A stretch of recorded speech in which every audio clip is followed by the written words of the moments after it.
Malaking halaga po kuya na makabawi ho ako dun sa pagkakamali kong yun at patunayan ko po sa inyo, sa yung sarili ko kuya kung ba't nararapat po ako dito sa loob ng bahay na manatili. Okay. Walang natatapos pag nagmamadali. Wala natabla. Kinakabahan kuya na pressure, something ganun po kuya. Wala natabla. Wala natatapos pag nagmamadali. Sunod-sunod po ang aming pagkatalo at kailangan ko pong patunayan sa sarili ko at sa ibang tao po kuya na this time, we can't lose.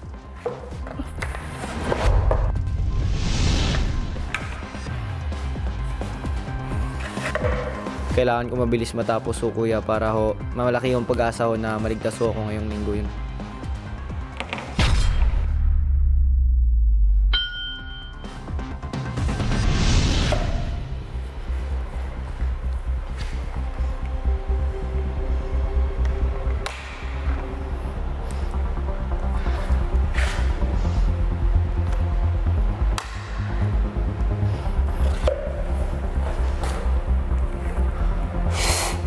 Uy.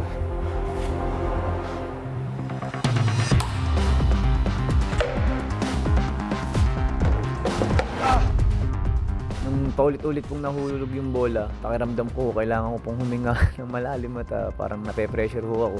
Relax, relax, relax. Best with chest. Pwede pa ganito kaya? Oops. Just what?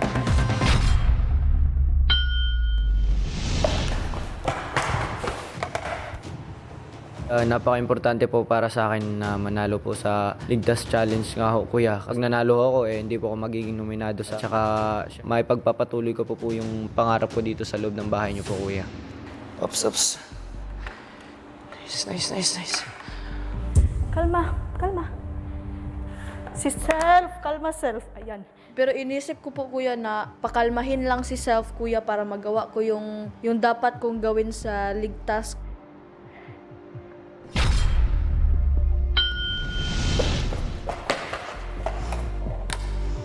Gaano man ho kababa yung bagsakan niyo po sa buhay, lagi pa ho may pag-asa. At hindi ho mauubusan ng pag-asa as long as magsusumikap kuya, syempre.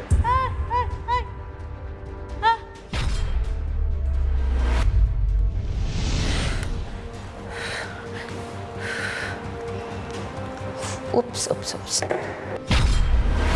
This is gonna be a stepping stone of what they want to do in life. And it has been a dream. Not just a dream of mine, but my mom, my family. Balance.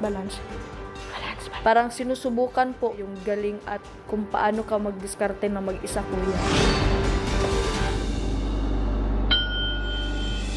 Ang aking pinaglalaban dito sa bahay niyo po kuya ay ang aking pangarap at sa aking pamilya. Mabigyan ho yun ng magandang buhay po yung pamilya ko, mapag-aral ho yung mga kapatid ko. Pinaglalaban ko po dito is yung pangarap ko po, kuya. Pinaglalaban ko po dito sa bahay niyo kuya, matupad ho yung pangarap ng magulang ko, matupad ko yung sarili kong pangarap, maituloy ko po yung naitigil ko pong pangarap na pagpipiloto at maibalik ko po yung buhay na ninanais ng mama ko kuya. Ito yung pinakamahalaga talaga for me. And I'm gonna fight, gonna help win. Matapos ang Ligtas Challenge ng adults, Adult housemates, kayo ay sumailalim sa isang ligtas challenge kung saan nagkaroon kayo ng pagkakataon upang mailigtas ang inyong sarili mula sa pagiging nominado ngayong linggo. At ang housemate na nagkaroon ng pinakamabilis na oras na maililigtas ay ikaw.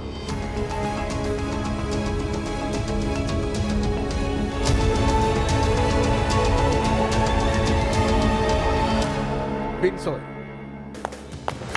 Congratulations.